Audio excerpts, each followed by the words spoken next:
नमो अरिहन्ताणं नमो सिद्धाणं नमो आर्याणं नमो उवज्झायाणं नमो लोये सव्वसाहुणम् ईसो पंच नमो यारो सत्पावपणासनो मङ्गलाणं च सव्वेसिं पठमं हवै मङ्गलम् चत्तारि मङ्गलमर्हन्त मङ्गलं सिद्धमङ्गलं साहुमङ्गलं केवलिपण्णत्तु धम्मो मङ्गलं चत्तारि लोकोत्तमार्हन्त लोकोत्तमा सिद्धलोकोत्तमा साहुलोकोत्तमा केवलिपण्णत्तु धम्मो लोकोत्तमा चत्तारि शरणं पवज्जामि अर्हन्त शरणं पवज्जामि सिद्ध शरणं पवज्जामि साहु शरणं पवज्जामि केवलिपण्णत्तु धम्मो शरणं पवज्जामि।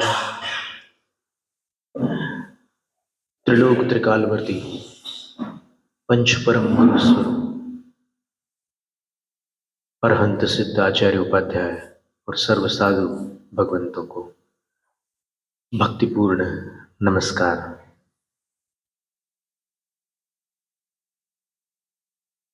मध्यलोक के मध्य में जम्बूद्वीप, जम्बूद्वीप के दक्षिण भाग में भरत क्षेत्र में भारत देश, आर्यखंड, हुंडाव सर्पिणी काल, इस काल के प्रथम धर्म तीर्थ शासन नायक तीर्थंकर वृषभदेव भगवान को आदि लेकर अंतिम तीर्थंकर भगवान महावीर स्वामी पर्यंत 24 जिन राजों को विनम्र प्रणाम। द्वादशांग चतुर्दशांग बाह्य श्रुत स्वरूपा भगवती जिनवाणी सरस्वती देवी माता को भावपूर्ण वंदन। पूर्व शताब्दी के धर्म धुरंधर आचार्य, ज्ञानी ध्यानी तपस्वी, परम क्षत्रिय चारित्र चक्रवर्ती शांति सागर मुनिराज को विनम्र नमोस्तु। दीक्षा शिक्षा गुरु आचार्य विद्यासागर महाराज को नमोस्तु।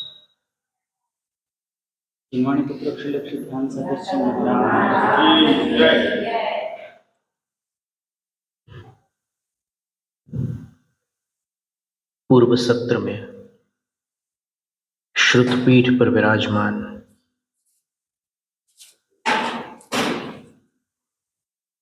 छत्रतल पर विराजमान आचार्य पद्मनंदी विरचित पद्मनंदी पंचविंशति ग्रंथ के दो काव्यों का अपन ने स्वाध्याय किया था।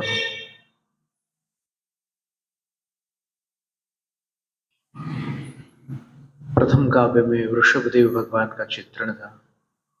दोपहर के समय जो उनके ऊपर सूर्य होता है, वो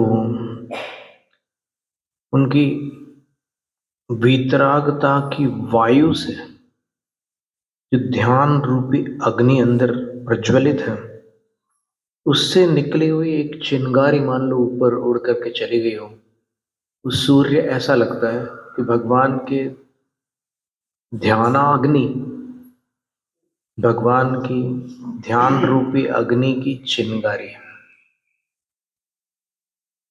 फिर भगवान की विशेषताएं बताई थी। फिर भगवान ऐसे क्यों हैं जैसे हैं, उसका उत्तर दिया था। उनके हाथ, उनके पैर, उनकी दृष्टि, उनके कर्ण, इन सब का समाधान किया था। इसके बाद तीसरे काव्य में आचार्य लिखते हैं, रागो यस्य न विद्यते क्वचिदपि प्रध्वस्त संगग्रहात् अस्त्रादेः परिवर्जनान्न च बुधैर् द्वेषोऽपि संभाव्यते तस्मात् साम्य मतात्मबोधनमतो जातः क्षयः कर्मणां मानन्दादिगुणाश्रयस्तु नियतं सोर्हन् सदा पातु वः। अब आशीर्वाद दे रहे हैं आचार्य ग्रंथकर्ता कि वे अरहंत भगवान आप सबकी रक्षा करें। कौन से अरहंत भगवान? यस्य रागो न विद्यते, जिनमें राग विद्यमान नहीं है। किसके प्रति राग नहीं है? क्वचित भी, किसी के प्रति राग नहीं है।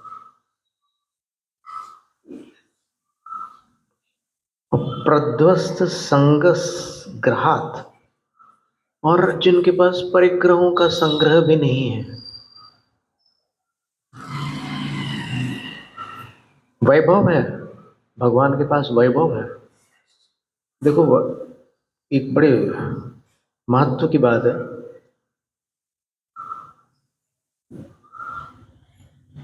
भगवान ने सब कुछ छोड़ दिया। सबको पता है, जब दीक्षा लेते हैं तो सब छोड़ देते हैं, और जब केवल ज्ञान होता है तो जितना छोड़ा था उससे कई गुना अधिक उनके पास वैभव हो जाता है। तो इस घटना से ये समझ में आता है कि जो सब कुछ दे देता है वो सब कुछ पा लेता है, और जो सब कुछ पाना चाहता है उसके पास कुछ भी नहीं रहता। तो पाने का लोभ छोड़कर देने की भावना करने से अपने आप सब कुछ मिल जाता है। अब थोड़ा सा और देख लेते हैं। राग नहीं है भगवान के पास, कैसे पता चला? निष्परिग्रह। अगर राग होता तो परिग्रह होता। परिग्रह नहीं है, इससे सिद्ध है कि वो राग रहित है। द्वेष रहित है, ये कैसे समझ में आएगा?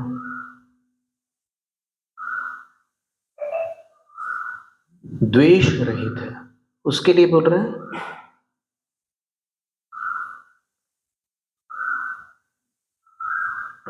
अस्त्र शस्त्र न होने के कारण समझ में आता है कि वो किसी को क्षति नहीं पहुंचाना चाहते। बाज जीरो कर दीजिए। क्षति नहीं पहुंचाना चाहते हैं, और क्षति कौन पहुंचाना चाहता है? जिसके पास द्वेष होता है। तो ये सिद्ध हुआ कि भगवान अस्त्र शस्त्र से रहित होने के कारण द्वेष रहित, परिग्रह से रहित होने के कारण राग रहित है।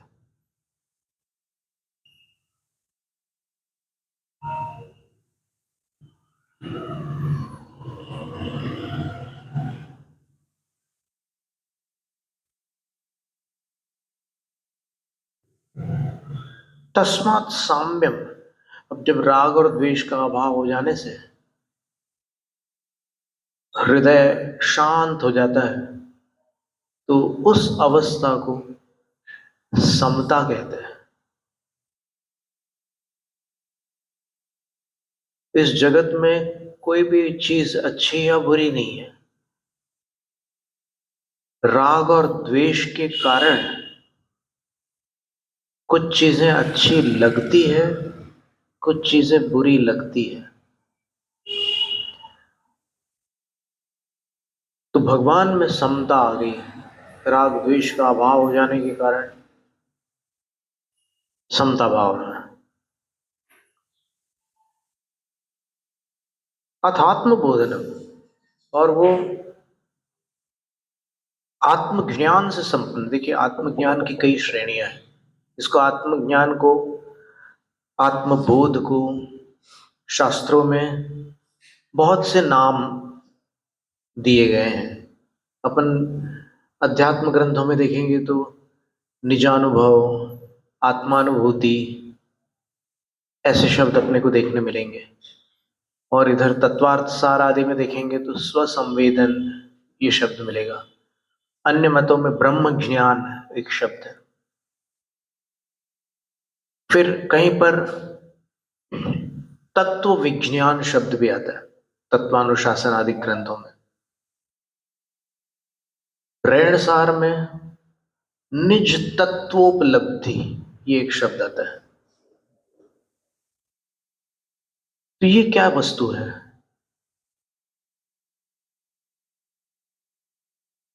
अभी चर्चा में आत्मानुभूति की बहुत चर्चाएं होती है। अब इसमें एक वर्तमान स्थिति जो अपने को देखने मिलती है, वहां साधु वर्ग की अलग मान्यता है, विद्वत वर्ग की थोड़ी सी अलग मान्यता है। कुछ विद्वान साधुओं के पक्ष में, कुछ विद्वान उन विद्वानों के पक्ष में जो वैसा मान रहे हैं। क्या मान रहे हैं? वो ये मान रहे हैं कि आत्मानुभूति ही शुद्धोपयोग है और उसके बिना सम्यक दर्शन नहीं होता। ज्यादा भारी तो नहीं है ये बात? फिर वहां पर साधु लोग क्या मानते हैं? आचार्य शांति सागर महाराज जी का जो उपदेश, उसमें आप देखिएगा एक लाइन आती है कि खरा सम्यक तो आत्मानुभूत शिवाय होत नहीं, आत्मानुभूति शिवाय होत नहीं। और आत्मानुभूति सप्तम गुण स्थान में होती है, ऐसा बोल रहे हैं, मुनि अवस्था में होती है। तो फिर अब ये दो बातें हैं। वो बोल रहे हैं कि सम्यक दर्शन ही नहीं होता आत्मानुभूति के बिना, शुद्धोपयोग के बिना। और आचार्य कह रहे हैं कि वो आत्मानुभूति या वो शुद्धोपयोग रूप आत्मानुभूति वो मुनि पद के बिना होता नहीं। वास्तव में आत्मानुभूति और शुद्धोपयोग, इन दोनों में थोड़ा अंतर है। आत्मानुभूति जो है वो ज्ञान रूप है और शुद्धोपयोग जो है वो ध्यान रूप है। आप शास्त्र में देखना, शुद्धोपयोग का काल आपको अंतर मुहूर्त मिलेगा और चूंकि शास्त्र को पढ़ते तो हैं बहुत से लोग, पर कहीं कहीं पर चूक जाते हैं। तो जैसे समय सार का स्वाध्याय बहुत लोग करते हैं, लेकिन समय सार कलश में जो 20वां काव्य है, कई लोगों ने कई बार पढ़ा, हमने भी बहुत बार पढ़ा, फिर हमने विद्वानों से भी सुना, हमने उनके प्रवचनों को भी देखा, चाहे डॉक्टर हुकमचंद बारिल हो, चाहे कांजी स्वामी हो। हमने देखा कि ये क्या कह रहे हैं इस बारे में। तो वो जो शब्द उसमें दिए हुए हैं संस्कृत में, उस पर वो प्रकाश नहीं डाल पा रहे हैं ठीक से। ये हम उनके समर्थक विद्वानों से भी ये कहना चाहेंगे कि ये जो शब्द आए हैं श्लोक में, इस पर आपके क्या विचार है, आप हमें बताइए। क्योंकि आपके व्याख्यानों में ये स्पष्ट नहीं हो रहा है कि इन शब्दों का भाव क्या है। अब वो काव्य हम आपको पढ़ के सुनाते हैं। समय सार कलश का 20वां काव्य। कथमपि समुपात्तत्रित्वमप्येकताया अपतितमिदमात्मज्योतिरुद्गच्छदच्छम् सततमनुभवामो नन्त चैतन्य चिन्नम न खलु यस्मादन्यथा साध्य सिद्धि। मालिनी छंद 15 अक्षर एक पंक्ति में होते हैं। इसमें आचार्य अमृतचंद सूरी कह रहे हैं कि कथम अपि समुपात्तत्रित्वम, किसी दृष्टि से अपन विचार करो तो जो आत्म ज्योति है उसके 3 भेद हैं, दर्शन, ज्ञान और चारित्र। फिर भी एकताया अपतितम, वो एक ही ज्योति है, वो अपने एकत्व को छोड़ नहीं रही है। वो ज्योति भले उसमें 3 भेद है, फिर भी वो एक है। और कैसी है वो ज्योति? अनंत चैतन्य चिन्हम, अनंत चेतना ही उस ज्योति की पहचान है। काल की अपेक्षा से भी अनंत, भाव की अपेक्षा से भी अनंत। वो चैतन्य ज्योति जो आत्म ज्योति है, वो अनादि निधन है, अनादि काल से है, अनंत काल तक रहेगी। और भाव की अपेक्षा से देखें तो उस चैतन्य में जो चेतना शक्ति है, चेतनत्व शक्ति है, वो अनंत है। तो ऐसी आत्म ज्योति का वयम इमे अमृतचंद्र आचार्य, हम अमृतचंद्र आचार्य, आचार्य लिख रहे हैं ना इस काव्य को, वो कह रहे हैं सततम अनुभवामः, हम इसका सतत अनुभव करते हैं। सतत अनुभव करते हैं का अर्थ होता है कि हम इसका अनुभव जागते समय भी करते हैं, सोते समय भी करते हैं। हम इसका अनुभव बोलते समय भी करते हैं, मौन के समय भी करते हैं। हम इसका अनुभव धर्म ध्यान के समय भी करते हैं, और कभी कोई वेदना अधिक होती है, आर्त ध्यान की स्थिति बनती है, छठे गुण स्थान में आर्त ध्यान हो सकता है, उस समय भी करते हैं। हम शुद्धोपयोग के समय भी करते हैं, शुभोपयोग के समय भी करते हैं। हम भोजन के समय भी करते हैं, उपवास के समय भी करते हैं। सततम इस शब्द की व्याख्या मिलती नहीं है व्याख्याताओं के व्याख्यानों में, पर सततम का अर्थ क्या है आप सोचो। सतत का अर्थ क्या होता है? कंटिन्यूअसली, अंग्रेजी भाषा में यही कहेंगे ना, विदाउट इंटरप्शन। एक क्षण का भी उसमें व्यवधान नहीं आता, निरंतर वो आत्मानुभूति चलती रहती है। तो फिर ये बात तो खारिज हो गई, जो लोग कहते हैं कि आत्मानुभूति तो ऐसे आंख बंद करके अंदर अंतर्मुख होते हैं तब होती है, और क्षण मात्र के लिए होती है, फिर मन चंचल है तो उपयोग बाहर चला जाता है। तो ये जो व्याख्या है सुनने में और बिना शास्त्र पढ़े अपने को पच जाती है, लेकिन शास्त्र पढ़ने के बाद जो सतत शब्द आया है उसके बाद ये बात गलत गले नहीं उतर सकती। आचार्य कह रहे हैं कि हम 24 घंटे आत्मानुभूति करते हैं, और कोई कहे कि नहीं हम बस थोड़ी देर के लिए आत्मानुभूति होती है, तो थोड़ी देर के लिए आत्मानुभूति होती है उसके लिए आप शास्त्र का प्रमाण बताओ। 24 घंटे होती है उसका प्रमाण तो उपलब्ध है, थोड़ी देर के लिए होती है इसका प्रमाण दीजिए, तो है नहीं किसी के पास। फिर थोड़ी देर के लिए क्या होता है ये प्रश्न आता है, तो उसका उत्तर है कि जो थोड़ी देर के लिए होता है, ध्यानावस्था में होता है, वो शुद्धोपयोग है। और शुद्धोपयोग के लिए आचार्यों ने अनेक स्थानों पर, एक स्थान पर नहीं अनेक स्थानों पर ये लिखा है, अभेद रत्नत्रय। अभेद रत्नत्रय का अर्थ होता है जिस समय दर्शन ज्ञान और चारित्र अभिन्न हो जाते हैं, तो वो अवस्था सराग अवस्था नहीं होती, शुभोपयोग की दशा नहीं होती, वो शुद्धोपयोग की दशा होती है। तो उस शुद्धोपयोग को अभेद रत्नत्रय कहा, उसको परम समाधि भी कहा, उसको वीतराग स्वसंवेदन कहा। देखो, स्वसंवेदन का अर्थ आत्मानुभूति, तो शुद्धोपयोग को वीतराग स्वसंवेदन कह रहे हैं। और जो अमृतचंद्र आचार्य कह रहे हैं कि 24 घंटे हमारी आत्मानुभूति होती है, 24 घंटे तो वीतराग नहीं हो सकते ना कोई।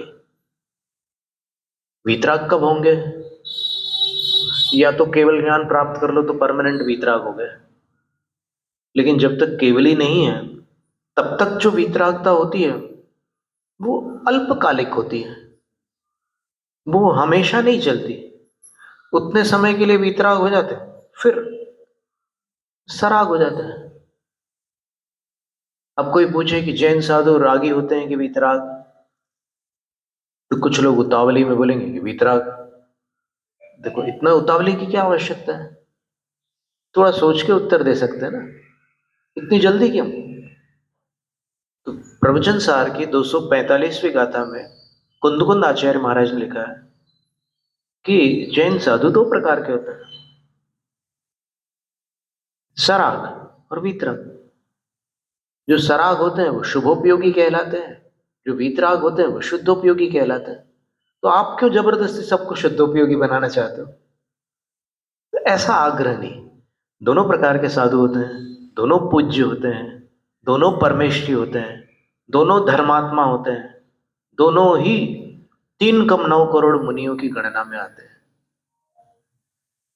मुनि को समझना बहुत कठिन काम है। मुनियों का जो वर्णन है, एक बार हमारा गुजरात में चिंतामणि नामक एक क्षेत्र है, वहां पर मुनि के ऊपर व्याख्यान चल रहा था। लगभग 3 घंटे तक हमने व्याख्यान किया था। वहां पर वो लोग बैठे हुए थे, वो लोग सब जो ये चर्चाएं करते हैं ज्यादा शास्त्रों की। तो हमने उनसे कहा कि आप मूलाचार और नियमसार पढ़ करके मुनि का निर्णय कर रहे हैं, ये निर्णय अपूर्ण है। क्यों? क्योंकि मुनि का निर्णय करने के लिए आपको अन्य शास्त्र भी पढ़ने पड़ेंगे।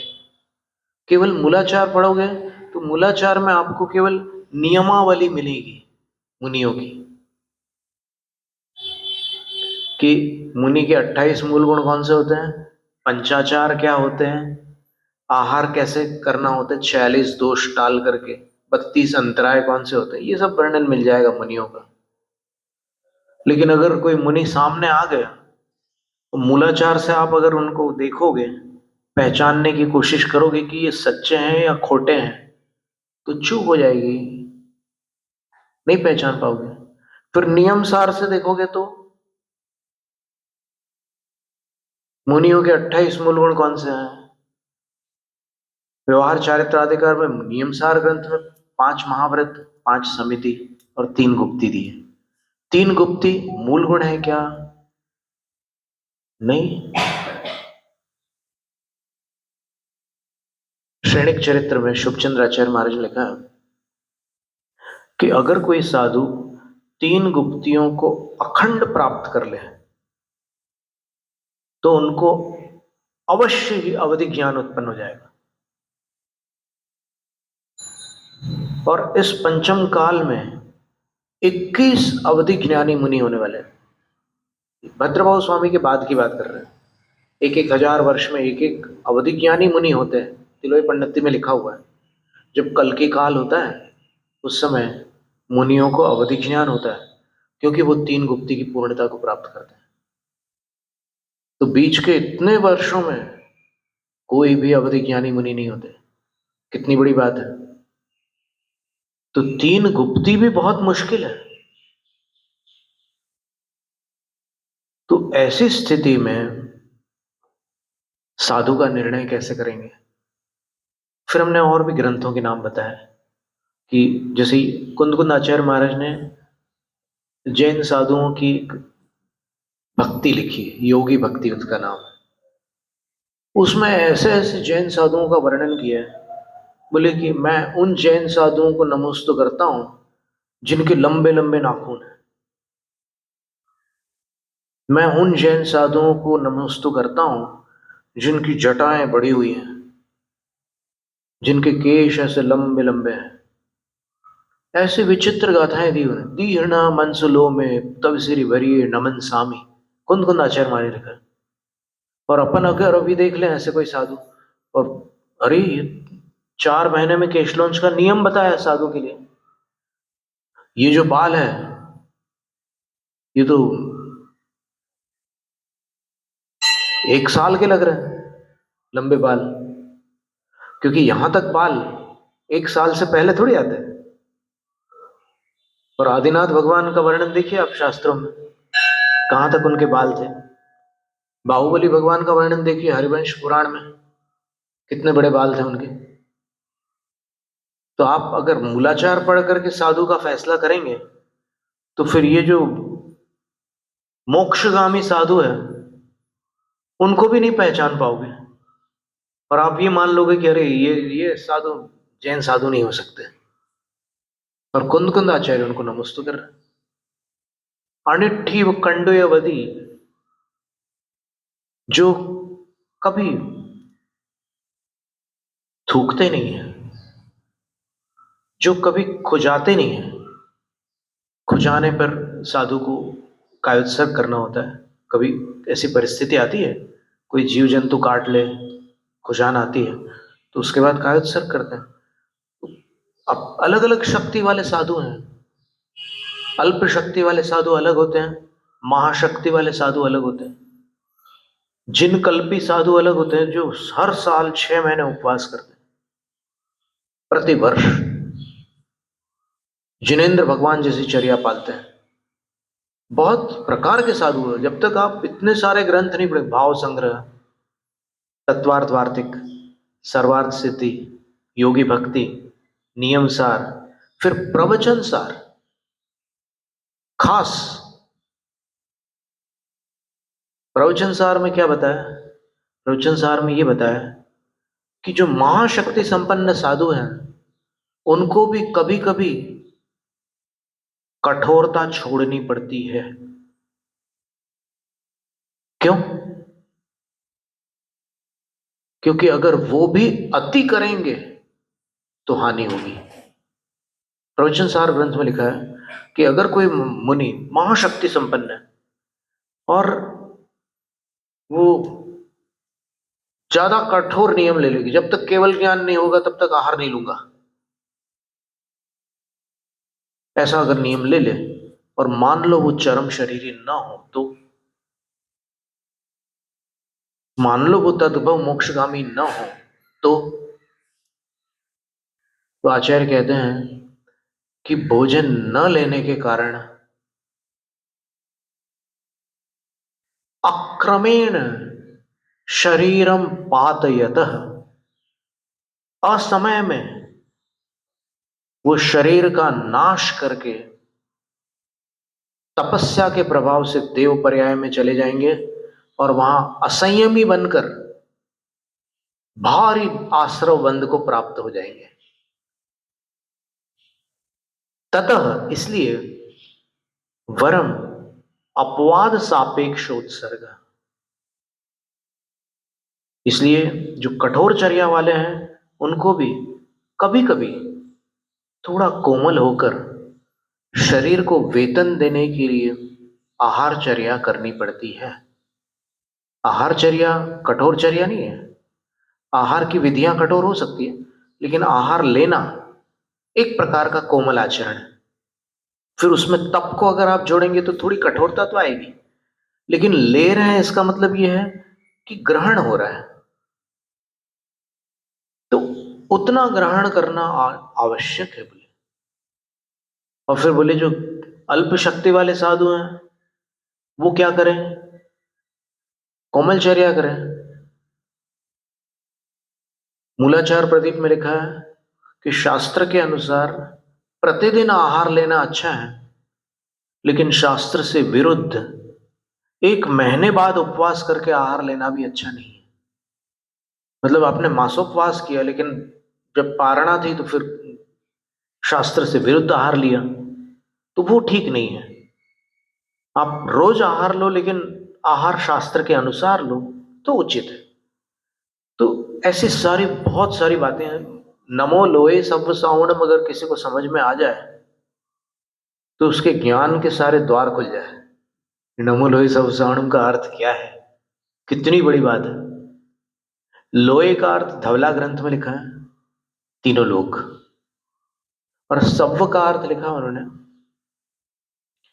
कि सारे 15 कर्म भूमियां होती है, वहां पर साधु होते हैं, भोग भूमियों में तो होते नहीं है।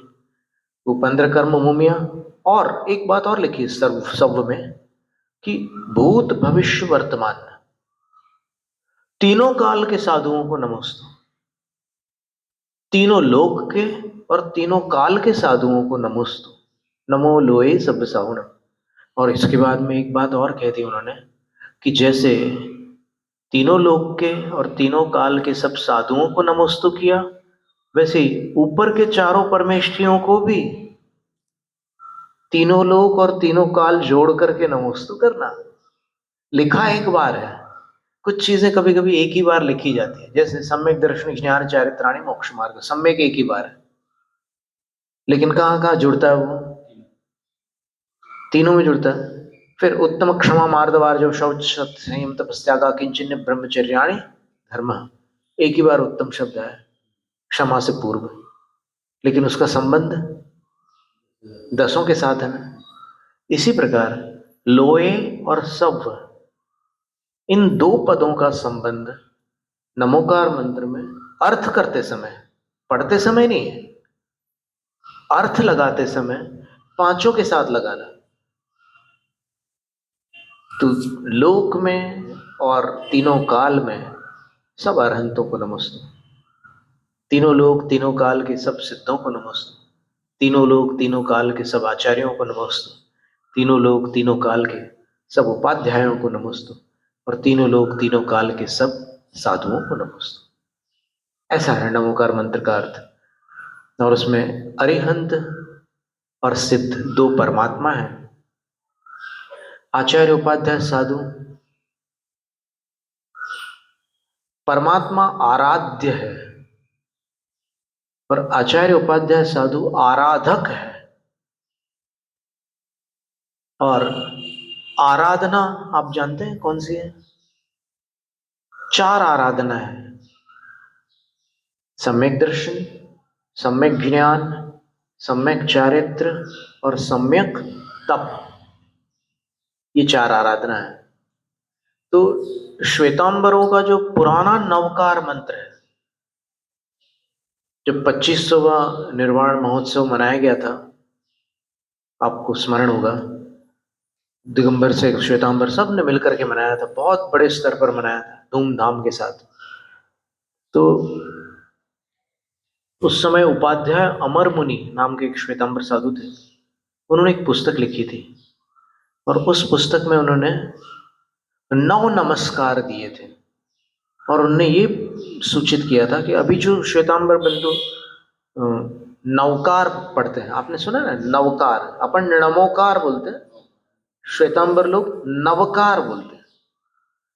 तो वो नवकार बोलते हैं, वास्तव में जो नवकार है वो नव नमस्कार है। अभी जो नवकार है वो क्या है?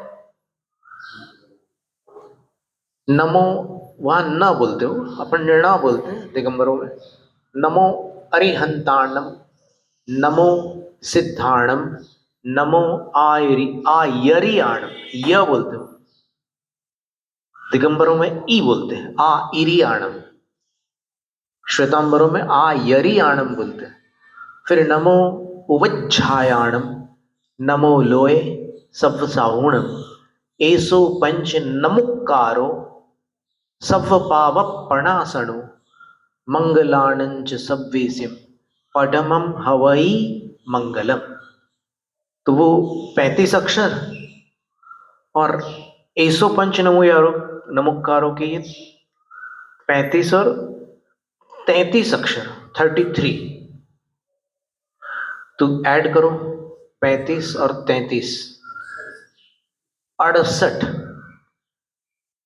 तो उनकी मान्यता में ये 68 अक्षर का नवकार श्री पाठ है। तो वो लोग कभी भी अकेला नमोकार नहीं बोलते हैं, ये जोड़कर ही बोलते हैं। और अभी बहुत सारे दिगंबरों में भी बच्चे लोग ऐसो पंच नमोकारों के साथ में ही बोलते हैं। तो वो नवकार श्री है। उपाध्याय अमर मुनि का कहना था कि नवकार मंत्र अलग है। वो क्या है? 2 आराध्य, 3 आराधक और 4 आराधना। 2, 3 और 4 कितने हुए? 9 हुए। कैसे बोलेंगे? नमो अरिहंताणम, नमो सिद्धाणम, नमो आयर्याणम, नमो उवज्झायाणम, नमो लोहे सवसाउणम, नमो नाणस, नमो दंसणस, नमो चरितस, नमो तवस। ये 9 नमस्कार है।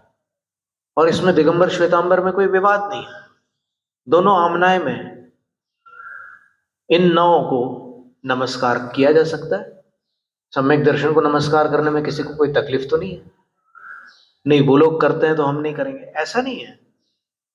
अब महाभारत में रात्रि भोजन त्याग लिखा है, तो आप ये कहोगे कि नहीं वो महाभारत अपना जैन ग्रंथ नहीं है, उसमें रात्रि भोजन त्याग लिखा है तो हम तो करेंगे रात्रि भोजन क्योंकि वो उनके ग्रंथ में लिखा है, ऐसा नहीं है। तत्वार्थ वार्तिक में आचार्य अकलंक देव ने लिखा है,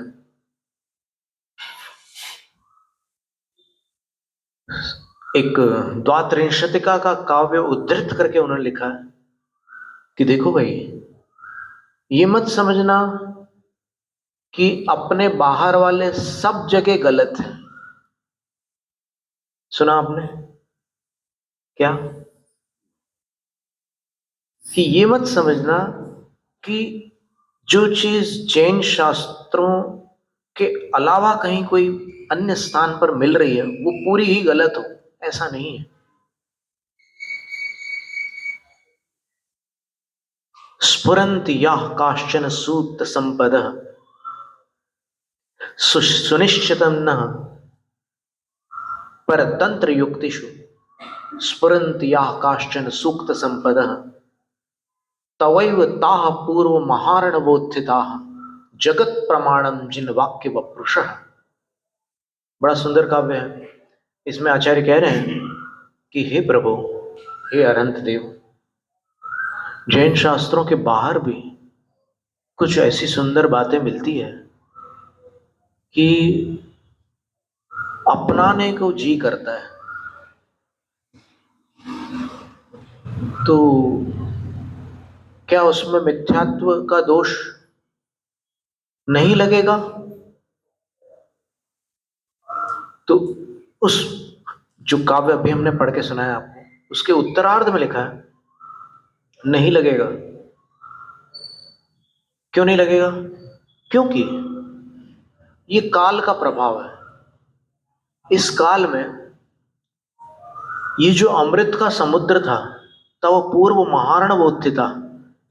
जिनेंद्र भगवान के अंग और पूर्व रूप जो श्रुत ज्ञान का विस्तार था, उसमें से कुछ अमृत की बूंद काल के प्रभाव से उछल गई और उछल करके कुछ यहां वहां अन्य शास्त्रों में भी चली गई। जगत प्रमाणम जिन वाक्य वपुरुष, वो संपूर्ण जगत के लिए प्रामाणिक है। और वो जिन वाक्य वपुरुष, जिनेंद्र के वाक्य की बूंदे हैं, इसलिए उन सब बातों को गलत मत समझना। तो अगर महाभारत में रात्रि भोजन त्याग का वर्णन है तो आप ये मत समझना कि नहीं अजैन ग्रंथ में बताया इसलिए हम तो इसको नहीं मानेंगे, ऐसा नहीं। कई चीजें सर्वमान्य है और कुछ चीजें जो आगम और युक्ति से और न्याय से असंगत है उनको छोड़ दो, लेकिन जो अबाधित है उनको स्वीकार कर लो। अबाधित का अर्थ समझ में आ रहा है ना? जिसमें कोई बाधा नहीं है उसको स्वीकार कर लो। तो इस तरह वो जो आत्मज्ञान की बात यहां पर कह रहा है, वो आत्मज्ञान दो प्रकार का होता है। प्रवृत्ति काल में जो आत्मज्ञान, अब देखो आपके अंदर भी ज्ञान है, हर बच्चे में ज्ञान है कि वो मेरी माँ है। कोई भी बच्चा है वो जानता है कि मेरी माँ है वो। तो वो चाहे सो भी जाए, चाहे कहीं भी कुछ भी करता रहे, वो ज्ञान नष्ट होता है क्या? कि मेरी माँ वो है, वो ज्ञान नष्ट होता है क्या? नहीं होता है। इसी प्रकार आचार्य अमृतचंद यही कह रहे हैं कि हम 24 घंटे उस आत्मानुभूति से जुड़े रहते हैं। यानी जो आत्मा की पहचान हमें आगम से हुई है वो हमारे साथ 24 घंटे चलती है। और उस आत्मा की पहचान के बिना लक्ष्य की प्राप्ति नहीं हो सकती। जो आत्मा को नहीं पहचानता वो परमात्मा को कैसे प्राप्त कर सकता है? फिर निर्विकल्प जो अवस्था होती है, उस समय क्या होता है कि अपन उसका ध्यान लगाते हैं। जैसे माँ का जन्मदिन आ गया तो सब बच्चों का ध्यान माँ पर होता है, और सब माँ को गिफ्ट वगैरह सब कुछ ला करके देते हैं, उनको बहुत प्रकार से प्रसन्न करते हैं। तो वहां पर मन एकाग्र हुआ, उसका काल थोड़ा रहता है। तो इसी प्रकार जब उसी आत्मज्ञान के साथ आत्म ध्यान की अवस्था होती है, तब उसको शुद्धोपयोग कहते हैं। और उससे क्या होता है, तो बोलते हैं कि कर्मणाम क्षय जातः, कर्मों का क्षय होता है। शुद्धोपयोग से कर्मों का क्षय होता है, और आनंदादि गुणाश्रयस्तु नियतम, उनको उस आनंद की प्राप्ति हो जाती है। कर्मों का क्षय होने पर आनंद प्रकट होता है, आनंद उत्पन्न होता है। हमने करीब 7 वर्ष पहले एक बात सुनी थी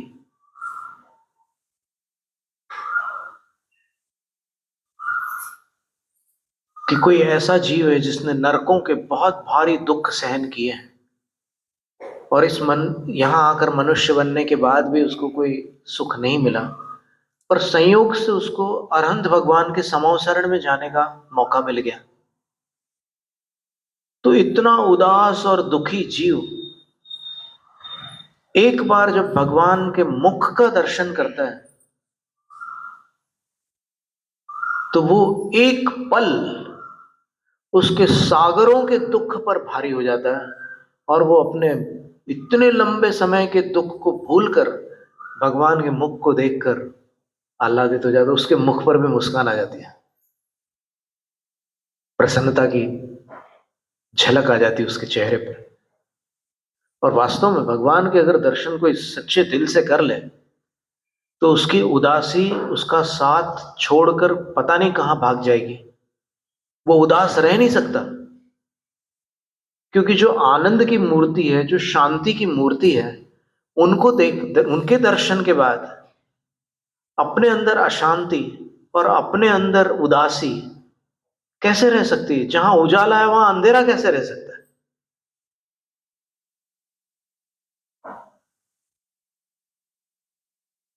दर्शनम जिन सूर्यस्य संसार ध्वांत नाशनम बोधनम चित्त पद्मस्य समस्तार्थ प्रकाशनम। जिनेन्द्र भगवान, आप उनको सूर्य के रूप में देखो, आप उनको चंद्रमा के रूप में देखो, आप उनको शांति की मूर्ति के रूप में देखो। स्फुटम मूर्तिर्यस्य प्रशमितमयी वाति विमला। आप उनको आनंद की मूर्ति के रूप में देखो, जैसा भी देखो, तो उनके दर्शन से जो उससे विपरीत भाव है अपने अंदर, वो तो समाप्त हो ही जाएंगे ना।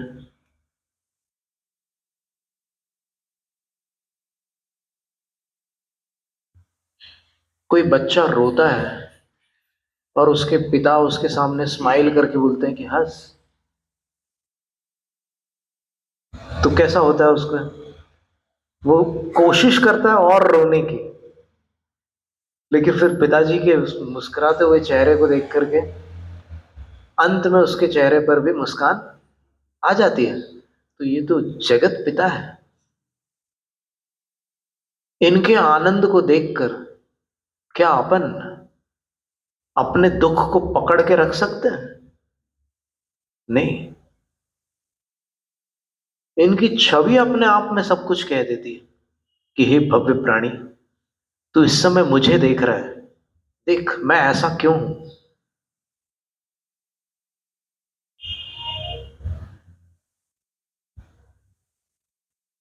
सब कुछ छोड़ने के बाद जो बचता है वो मैं हूं, और सब कुछ पकड़ने के बाद जो स्थिति होती है वो तू है। जो पकड़ेगा वो जकड़ेगा, जो छोड़ेगा वो आनंदित होगा। ऐसी बात है। तो आचार्य कहते हैं कि ऐसे भगवान आप सबकी रक्षा करें, ये आशीर्वाद दे रहे हैं वो। पातु वह, पातु का अर्थ होता है रक्षतु। अब फिर प्रश्न आएगा कि अरे भगवान रक्षा करते हैं क्या? वो तो वीतराग है, रक्षा तो अपने पुण्य करेंगे। देखो दोनों बातें हैं। अभी क्या है कि सब लोगों ने अधूरा पढ़ के रखा है, तो इसलिए अधूरी पढ़ाई के कारण कुछ अलग मनोदशा है। पूरी पढ़ाई हो जाएगी तो फिर अलग मनोदशा हो जाएगी। जैसे बचपन में भी पढ़ाते हैं कि पेड़ पौधे दिन में ऑक्सीजन छोड़ते हैं, रात में कार्बन डाइऑक्साइड छोड़ते हैं। तो बचपन छोटे छोटे बच्चे भी जानते हैं कि ऐसा होता है। लेकिन बाद में जब बॉटनी पढ़ते हैं तो उसमें जो प्रकाश विश्लेषण की प्रक्रिया सिखाई जाती है कि वो पेड़ पौधे ऑक्सीजन क्यों छोड़ते हैं। सूर्य की अल्ट्रावायलेट किरणों के प्रभाव से पत्तों में क्या क्या प्रतिक्रियाएं होती है। और फिर वो, आप जो लोग साइंस पढ़ने वाले होंगे उनको पता होगा कि हाइड्रीला का एक पौधा रखते हैं उसमें, एक जल के पात्र में, और थोड़ी देर बाद देखते हैं तो वो सूर्य की किरणें पड़ती है तो उसमें से ऐसे ऑक्सीजन का बुलबुला निकल करके ऐसे ऊपर आ जाता है। तो जब उसकी पूरी विधि समझ में आती है तब पता चलता है कि अच्छा ऐसे बनता है ऑक्सीजन। हम तो समझ रहे थे कि दिन होता है, वहां सूरज उगता है और फिर यहाँ ऑक्सीजन का सप्लाई चालू हो जाता है। तो वैसे ही भगवान जिनेंद्र के बारे में कि जिनेंद्र भगवान दाता, त्राता, कर्ता, हरता है क्या?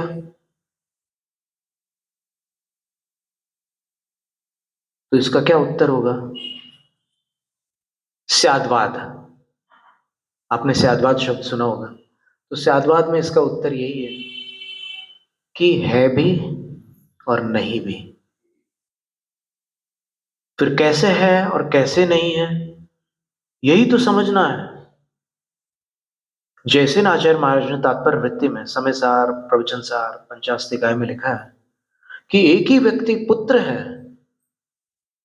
एक ही व्यक्ति पिता भी है, एक ही व्यक्ति भाई भी है, एक ही व्यक्ति भतीजा भी है, एक ही व्यक्ति भांजा भी है, एक ही व्यक्ति मामा भी है, एक ही व्यक्ति चाचा भी है, एक ही व्यक्ति दुकानदार भी है, एक ही व्यक्ति मित्र भी है, एक ही व्यक्ति शत्रु भी है।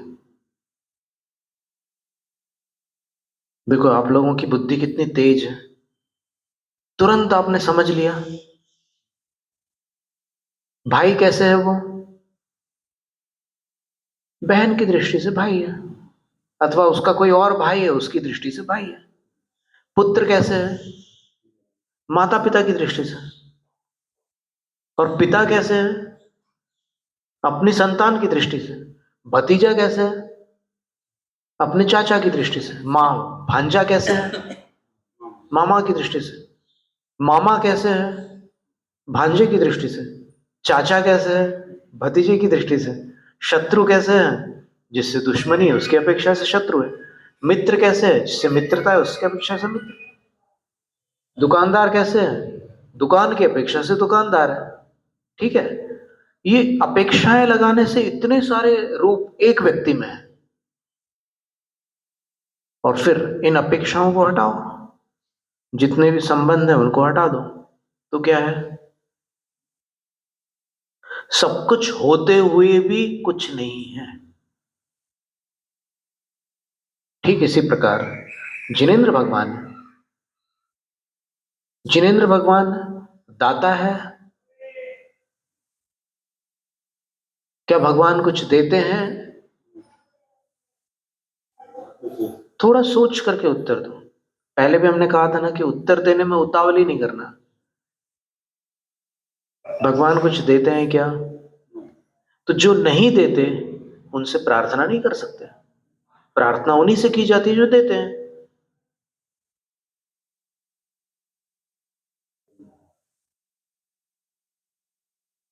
और कौन से शास्त्र में लिखा है कि भगवान कुछ नहीं देते? ये तो अपन ने व्याख्यानों में सुन रखा है कि जिनेंद्र भगवान वीतराग है, वो कुछ लेते देते नहीं है। बोलते हैं ना, लेते नहीं है। ये तो सच है।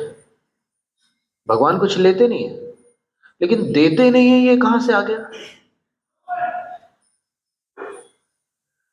तुम सा दानी क्या कोई हो, जग को दे दी जग की निधियां। अब भी बोलोगे कि देते नहीं है? भगवान कुछ करते हैं कि नहीं करते? भगवान त्राता, त्राता का अर्थ होता है रक्षक, तो भगवान रक्षा करते हैं क्या? तो अब बड़ी असमंजस की स्थिति है, हाँ बोले तो भी फंसते हैं, ना बोले तो भी फंसते हैं। तो फिर आप दर्शन पाठ में वो श्लोक पढ़ते हो, नहीं त्राता नहीं त्राता नहीं त्राता जगत्रे, वीतरागात परो देवो न भूतो न भविष्यति। तीनों जगत और तीनों काल में वीतरागात परो देवो, वीतराग से जो भिन्न देव हैं वो न तो रक्षक थे, न रक्षक है, न रक्षक बनेंगे। इसका अर्थ क्या हुआ कि वीतराग देव ही तीनों काल में रक्षक थे, है और रहेंगे। फिर और क्या बोले उसमें, अन्यथा शरणम नास्ति त्वमेव शरणम मम। शरण का अर्थ होता है रक्षक, कोई अन्य प्रकार का रक्षक नहीं है मेरा, मेरे रक्षक त्वमेव, आप ही हैं। तस्मात, इसलिए कारुण्य भावे न, करुणा भाव से, रक्ष रक्ष जिनेश्वर, हे जिनेश्वर मेरी रक्षा करो। अब बोलो भगवान रक्षक नहीं है? फिर भगवान करता है कि नहीं करता है? तो आप रोज शांति धारा के अंत में एक श्लोक पढ़ते हैं, सबको याद है, संपूजकानां प्रतिपालकानां यतीन्द्र सामान्य तपोधनानां देशस्य राष्ट्रस्य पुरस्य राज्ञः करोतु शांतिं भगवान जिनेन्द्रः।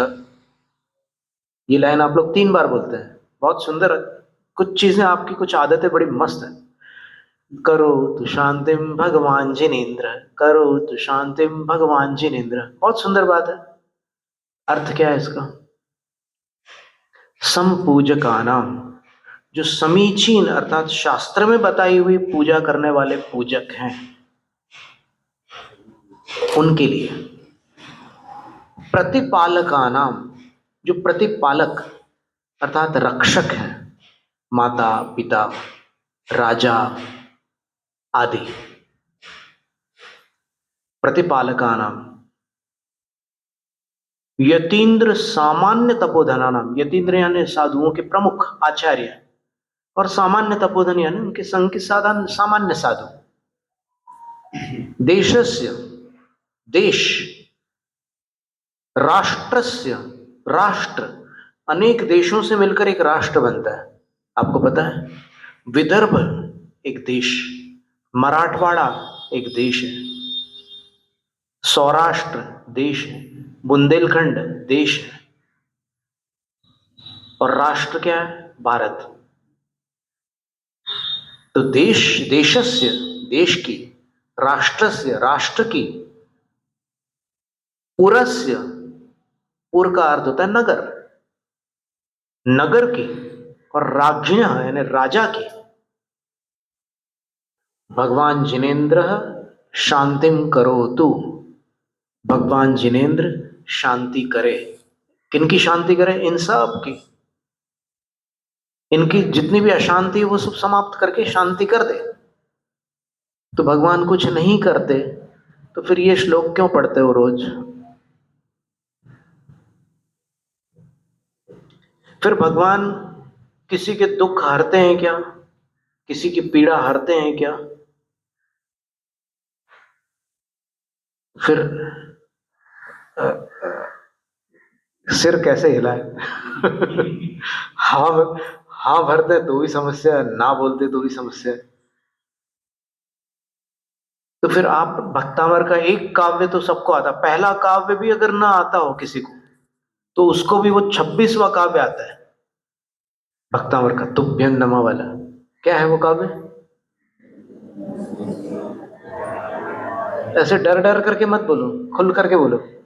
तुभ्यं नमस्त्रिभुवनार्ति हराय नाथ, तुभ्यं नमः क्षितितलामलभूषणाय, तुभ्यं नमस्त्रिजगतः परमेश्वराय, तुभ्यं नमो जिनभवो दधिशोषणाय। 4 बार नमोस्तु किया आदिनाथ भगवान को आचार्य मानतुम स्वामी ने। पहली पंक्ति में क्या लिखा?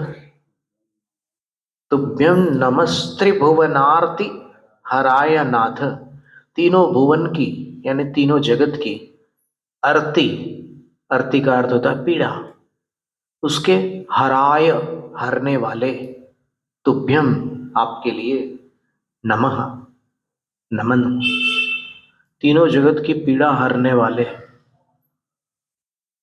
तो भगवान करो तो शांतिम, भगवान जिनेन्द्र में करता हो गए, और त्रिभुवनार्ति हराय में हरता हो गया। दाता त्राता तो हो ही गए पहले। तो फिर भगवान किसी दृष्टि से इन 4 गुणों से संपन्न है। वो दाता भी है, त्राता भी है, करता भी है और हरता भी है। और एक ऐसी दृष्टि भी है जिस दृष्टि से वो इन सब से अलग है। वो दृष्टि कौन सी है? निरपेक्ष दृष्टि। सापेक्ष दृष्टि से आप देखेंगे तो फिर ये सारे संबंध बनेंगे। जैसे अपन ने उदाहरण में वो मनुष्य लिया था ना, जो चाचा भी था, भतीजा भी था, भांजा भी था, तो सब कुछ था। अब भगवान को अपन देखें तो भगवान के पास जो गुण है, सिद्धांत से अपन विचार करें, राग नहीं है ये पक्की बात है, भगवान के पास राग द्वेष नहीं है, लेकिन उनके अंदर कुछ ऐसे गुण हैं जिन गुणों के कारण उनके पास ये शक्तियां हैं। कैसी शक्तियां हैं? करने की शक्ति है, हरने की शक्ति है, देने की शक्ति है और बचाने की शक्ति है। ऐसे गुण हैं उनमें। देखो, अपन देने की शक्ति उनके पास, इस गुण को सिद्ध करते हैं ना। शास्त्र में क्या बताया कि 4 घाती कर्मों के क्षय से अरिहंत पद होता है। सबको पता है कौन से कर्मों के क्षय से अरिहंत होते हैं? मोहनीय, ज्ञानावर्णीय, दर्शनावर्णीय और अंतराय। इन 4 के क्षय से अरिहंत होते हैं। तो अंतराय कर्म में 5 प्रकृतियां होती हैं। दानांतराय, भोगांतराय, उपभोगांतराय, फिर एक लाभांतराय भी है और वीर्यांतराय। ठीक है। अब इन 5 का नाश हो गया तो अब उनके दान में कोई अड़चन नहीं आ सकती। इसका अर्थ यह हुआ कि उनके पास क्षायिक दान नाम की एक लब्धि, एक शक्ति उत्पन्न हो चुकी है। 9 केवल लब्धियां होती है ना, क्षायिक सम्यक्त्व, क्षायिक चारित्र, क्षायिक ज्ञान, क्षायिक दर्शन, फिर क्षायिक दान, क्षायिक लाभ, क्षायिक भोग, क्षायिक उपभोग और क्षायिक वीर्य। ये 9 केवल लब्धियां हैं। तो 9 केवल लब्धियों में उनके पास दान शक्ति है, और जिनके पास दान शक्ति है उनको अपन किसी के कहने से अदाता मान रहे हैं। क्या ऐसा उचित है? भगवान के पास जो देने की शक्ति है वो किसी के पास नहीं है। अच्छा, वो क्या क्या दे सकते हैं? तो आप कहोगे कि उपदेश दे सकते हैं, ज्ञान दे सकते हैं, बिल्कुल ठीक कहा आपने। और लिस्ट थोड़ी आगे बढ़ाओ, और क्या दे सकते हो? क्या भगवान धन दौलत दे सकते हैं? क्या भगवान संतान दे सकते हैं? क्या भगवान और कुछ सुख दे सकते हैं?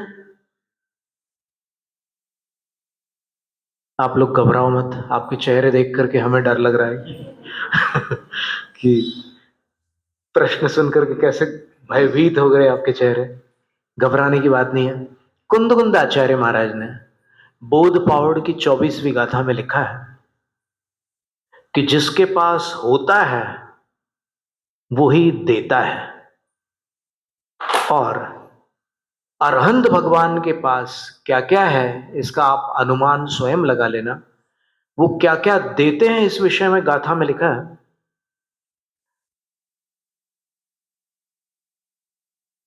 सो देवो जो अत्थम धम्मम कामम च सु धम्मम कामम सुदेनाणम च सो देदिजस हो दिहु धम्मो अथोय पवज्जा। अरहंत भगवान को अपन देव कहते हैं। वो देवगति के देव नहीं है, लेकिन फिर भी उनको देव कहते हैं। क्यों कहते हैं? क्योंकि ये कुंद आचार्य महाराज के सो देवो जो सुदेई, जो भली प्रकार से देते हैं वो देव है। क्या क्या देते हैं? तो बोले कि धर्म, अर्थ, काम, ज्ञान, च च से और भी बहुत कुछ देते हैं अरहंत भगवान। फिर हमें मिल क्यों नहीं रहा है? इसलिए नहीं मिल रहा है क्योंकि आपने जो अपना पात्र है उसको ऐसे पकड़ा है छत्र के समान उल्टा। तो अगर पात्र उल्टा लेकर जाओगे तो फिर उसमें कोई सामग्री कैसे आएगी? तो आप अपनी मनोदशा, अपनी भाव दशा ऐसी बना ले, रिसेप्टिविटी बोलते हैं उसको अंग्रेजी में। आप ग्राहक बन जाओ तो वहां से सब कुछ मिलता है। आप अग्राहक बन करके जाते हैं तो कुछ नहीं मिलता। विदेश क्षेत्र में आज भी 20 तीर्थंकर है। आप यहां से ध्यान लगाओ, 50,000 योजन दूर है विदेश क्षेत्र यहां से। जम्बू द्वीप संबंधी जो विदेश क्षेत्र है ना, यहां से 50,000 योजन है। मेरू पर्वत जहां है उसके आजू बाजू में विदेश क्षेत्र है। तो 50,000 योजन भगवान के लिए कुछ नहीं है। तो आप अगर पुष्कर द्वीप वाले तीर्थंकर का भी ध्यान करोगे तो उनके लिए 45 लाख योजन भी कुछ नहीं है। 22.5 लाख योजन वो उनके लिए कोई वस्तु नहीं है। इतनी क्षमता उनके अंदर। आप अगर ध्यान करेंगे तो फिर वो तो अनंत दान से युक्त है, अनंत प्राणियों का उपकार करने में समर्थ है। आप अगर पढ़े ना सर्वार्थ सिद्धि आदि ग्रंथ, तो उसमें आपको ये शब्द मिलेंगे जो अभी आप यहां सुन रहे हैं।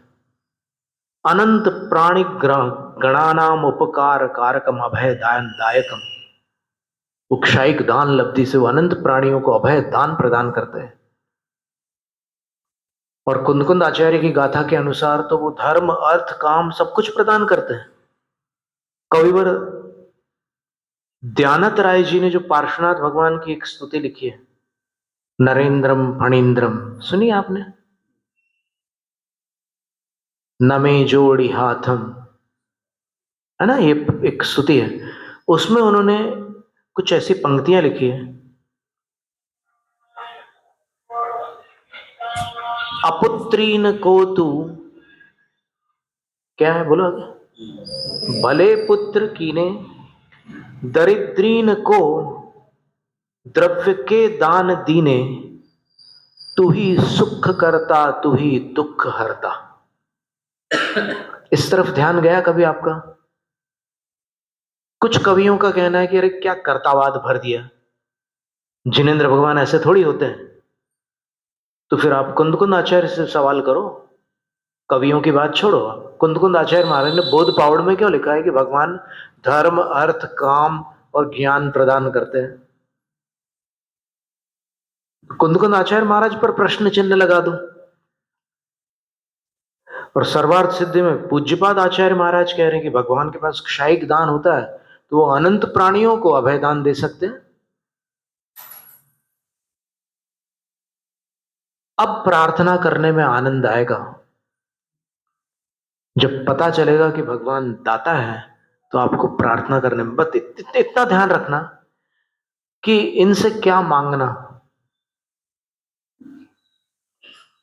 जो चीज बाहर दुकान पर मिल जाए वो यहां ना मांगना, सीधा सा हिसाब है ना।